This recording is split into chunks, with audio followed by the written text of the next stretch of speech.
The forest was eerily quiet, the kind of silence that presses down on you, making every sound sharper, every breath heavier. Snow blanketed the ground, and the air was bitterly cold. The wind carried a sharp chill, cutting through the trees like a blade. Among the stillness, a faint cry echoed, barely audible, but unmistakably filled with desperation. It wasn't a human cry. It was something smaller, weaker, and utterly helpless. Warren Buffett was far from his usual surroundings. He had come to this remote location for a private meeting, a rare retreat that took him away from his urban routine.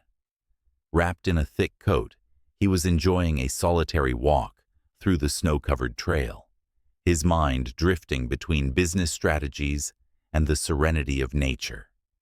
But that sound, weak, almost like a whimper, broke through his thoughts, pulling his focus.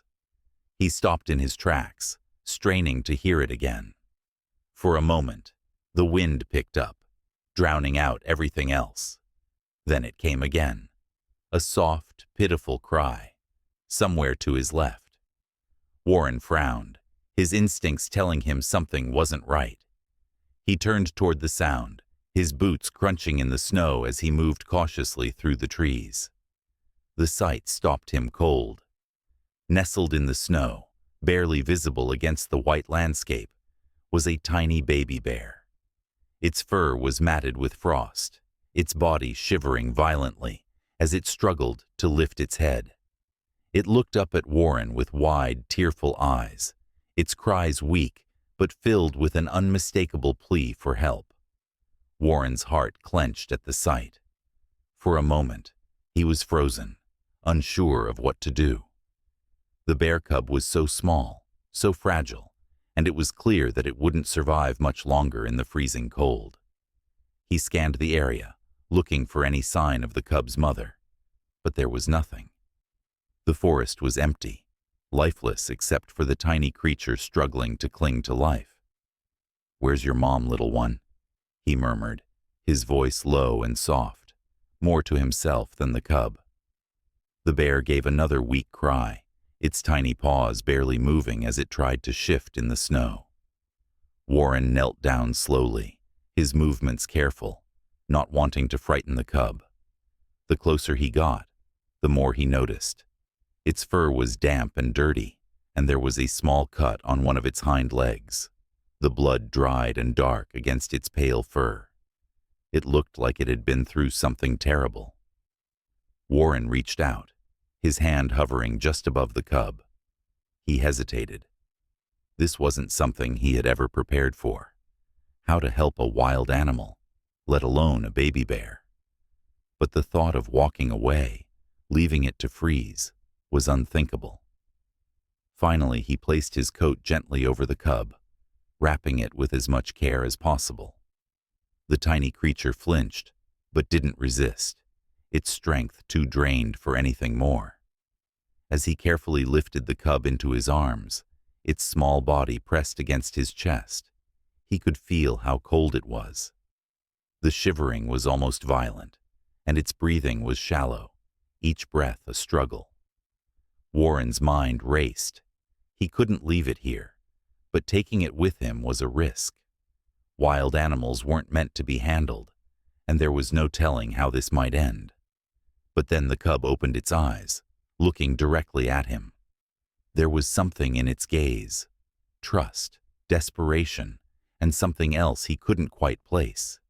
It was enough to make his decision. "All right," he said softly, his voice steady despite the whirlwind of emotions inside him.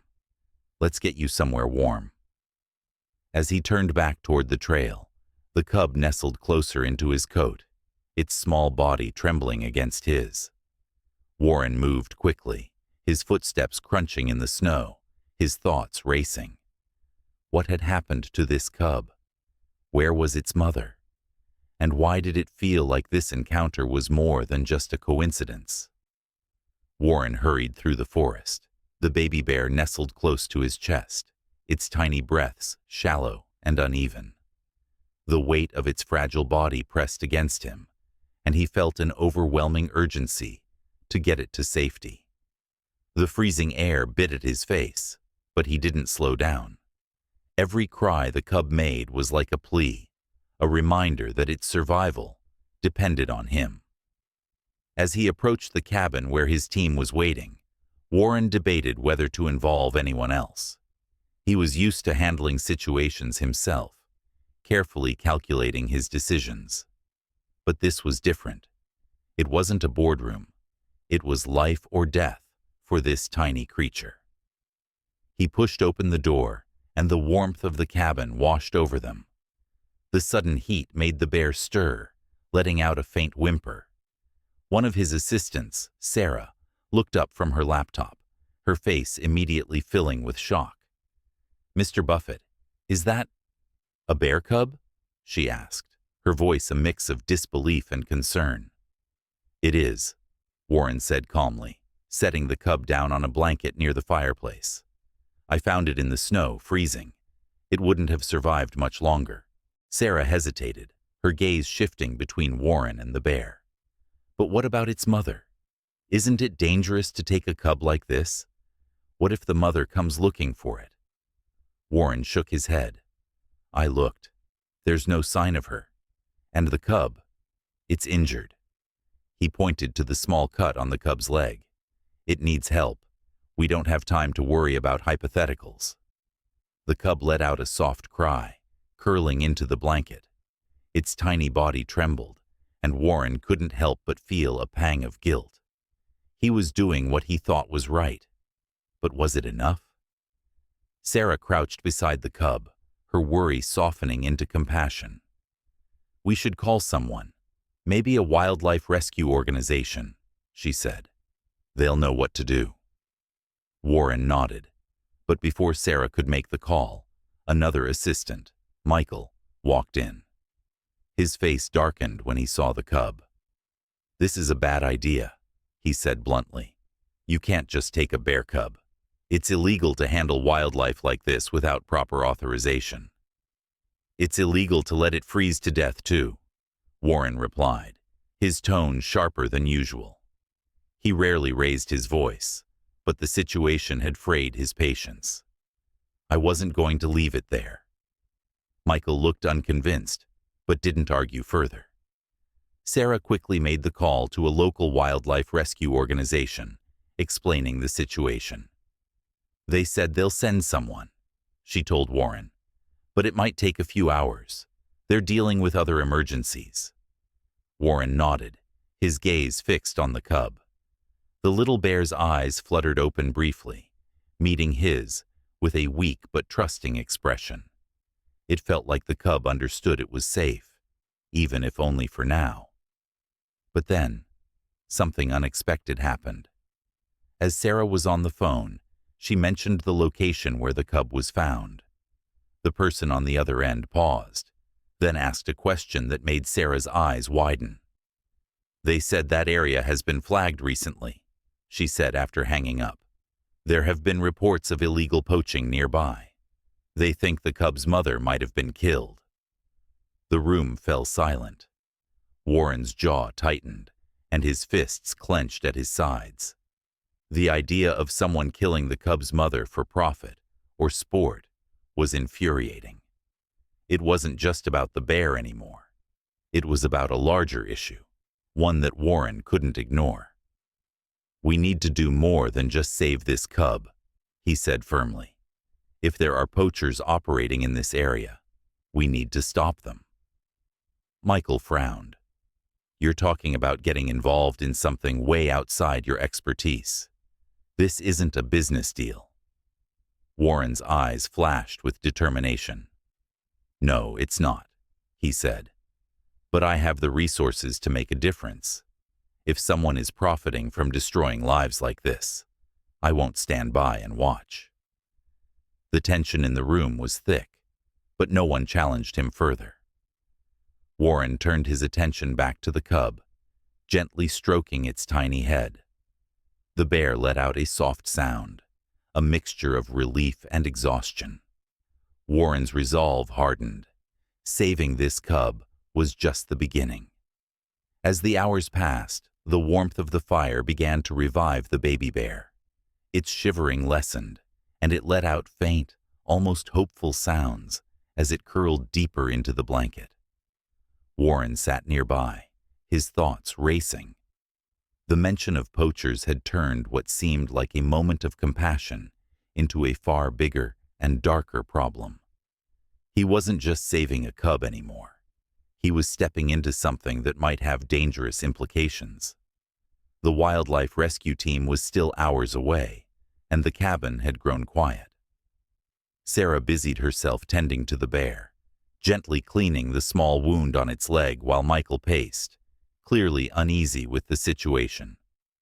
Warren remained seated, watching the cub as it slowly regained strength. But the stillness didn't last long. There was a sharp knock at the cabin door. The sound was unexpected and loud, cutting through the silence like a warning. Warren stood, his instincts on high alert. "Were we expecting anyone else?" he asked, his voice low. Sarah shook her head, her brow furrowing. "No one." Michael moved cautiously toward the door, glancing back at Warren for approval, before opening it. Outside stood a man bundled in heavy winter gear, his face partially obscured by a scarf. His eyes were sharp, and his presence carried an unsettling energy. "I'm looking for something," the man said, his voice cold and clipped. "What are you looking for?" Warren asked, stepping forward, his tone calm but firm. The man's gaze flicked past Warren, landing on the bear cub nestled by the fire. His expression hardened. "That's mine," he said flatly. "I've been tracking it." The room tensed instantly. Michael moved protectively in front of Sarah, who instinctively placed herself closer to the cub. Warren's eyes narrowed as he studied the man. Something about him felt off. Too calm, too rehearsed, as if he wasn't just someone who had lost a bear cub. The way he spoke, the way his gaze lingered on the cub, sent a chill down Warren's spine. "This cub was abandoned in the snow," Warren said, keeping his voice steady. "It was half frozen and injured. If you've been tracking it, you haven't done a very good job." The man didn't flinch. "I don't have to explain myself to you," he said sharply. "Just give me the bear, and I'll be on my way." Warren stepped closer, his towering presence unshakable. "If you've been tracking this cub, then you know what happened to its mother," he said, his tone challenging. "Why don't you start there?" For the first time, the man hesitated, his composure cracking just slightly. "That's none of your business," he muttered, taking a step back. "It is my business now," Warren said firmly.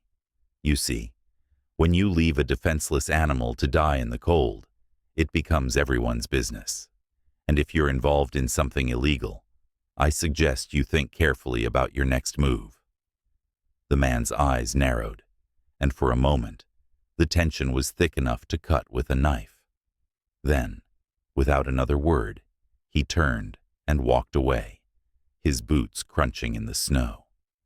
But the encounter left a lingering unease in the room. "We can't ignore this," Sarah said softly. "He wasn't here by accident." Warren nodded, his jaw tight. "That man wasn't just tracking the cub," he said. "He's connected to the poachers. They're looking for something, or someone, and they won't stop until they get it." Michael sighed, running a hand through his hair. "This is getting bigger than all of us. We should have just waited for the rescue team." "No," Warren said, his voice resolute. "That man walking through this door just confirmed it. Saving this cub isn't enough. We need to find out who's behind this and stop them." The cub let out a soft cry, its tiny voice breaking the tension. Warren knelt beside it, gently stroking its head. "You've been through a lot, haven't you?" he murmured. "Don't worry. You're safe now." But even as he said the words, Warren knew the danger was far from over. The encounter with the stranger had brought the situation into sharp focus. This wasn't just about one cub. It was about something much bigger, and Warren was determined to get to the bottom of it. Warren watched the stranger disappear into the snowy woods, his unease growing with every passing second. The encounter had confirmed what he'd suspected. This cub wasn't just any bear. It was part of something much larger, something darker. He knelt beside the cub, stroking its soft fur as it let out another faint whimper. "Don't worry, little one," he whispered. "I'll make sure nothing happens to you." The next few hours were a blur of activity. Sarah kept tending to the cub, ensuring it was warm and fed, while Warren made calls to his contacts in law enforcement. He explained the situation and described the man who had shown up at the cabin. The response was swift. Local authorities had been tracking reports of poachers in the area for weeks, and Warren's description matched one of their suspects. As the night deepened, headlights appeared in the distance. The wildlife rescue team finally arrived, accompanied by 2 officers. They carefully examined the cub, confirming that it was malnourished and had likely been abandoned after its mother was killed. The officers spoke quietly with Warren, their expressions grave. "The man you described is part of a known poaching ring," one of them said. "They've been targeting animals in this area for months, selling them to illegal buyers. It's not just about the cub, it's about the entire ecosystem." Warren's jaw tightened, his resolve hardening. "What can we do to stop them?" The officer hesitated before answering. "We've been building a case against them, but it's been slow. If they're looking for this cub, it might be the evidence we need to shut them down." Warren nodded, glancing back at the bear. "Then let's use it," he said. "If this cub can help stop them, I'll do whatever it takes." The rescue team carefully loaded the cub into their vehicle, ensuring it was safe and warm. Warren watched as they drove away, a bittersweet feeling settling over him. The cub was in good hands now, but the fight wasn't over. The next morning, news of Warren's actions spread quickly. Headlines praised his compassion and courage, but they also sparked heated debates. Some questioned his decision to intervene, arguing that wildlife should be left to nature, while others applauded him for standing up against poaching. The controversy only fueled Warren's determination. Within days, the authorities raided a poaching camp nearby, arresting several individuals, including the man who had come to the cabin. The operation was dismantled, and evidence found at the site linked them to numerous illegal activities. The cub's rescue had been the tipping point, exposing a network that had operated in the shadows for far too long. Weeks later, Warren received an update from the wildlife sanctuary, where the cub was being cared for. The little bear, now stronger and healthier, was thriving in its new environment. The sanctuary planned to release it back into the wild once it was old enough, ensuring it would have a chance to live freely and safely. Warren visited the sanctuary one last time before the release. As he stood near the enclosure, the cub waddled over to the edge, looking up at him with those same wide, trusting eyes. Warren knelt down, a soft smile on his face. "You made it," he said quietly. "You're going to be okay now." The cub let out a soft sound, almost as if it understood. Warren watched as it turned and ran off into the open space, its small form disappearing into the distance. A sense of peace washed over him. This little bear had survived against all odds, and its story had become a symbol of resilience, compassion, and the fight against cruelty. As Warren left the sanctuary, he felt a renewed sense of purpose. The world was full of challenges, but sometimes even the smallest actions could spark change. And sometimes saving one life could shine a light on the importance of saving them all.